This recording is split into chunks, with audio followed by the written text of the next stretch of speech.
जोङो दिनै बड'लेण्ड बियाबनिफ्राय सा 40 थान्दै हान्जाया बांलादेशआव थांगासिनो दङ।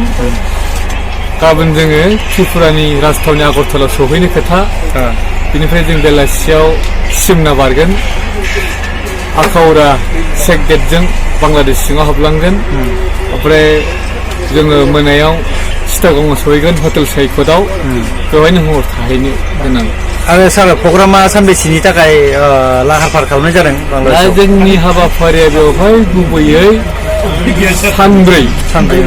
जोङो सानब्रैया माने गुबै अफिसियेल हाबाफारिया जोंना साननैल', 16-17।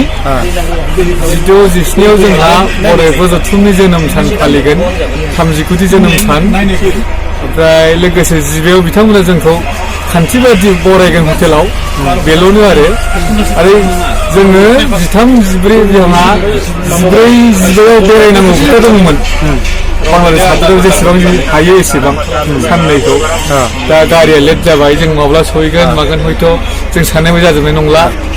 दा एसेयावबो जोंहा बेवहाय हारिमुनि हाबाफारि दङ, लोगोसे जोंहा थुनलाइयारि हाबाफारि दङ बांलादेशनि त्रिपुरि बर'फोरजों लोगोसे जोंहा गोदान मावफुं आफाद दागोन जोनोम सान फालिनायजों लोगोसे।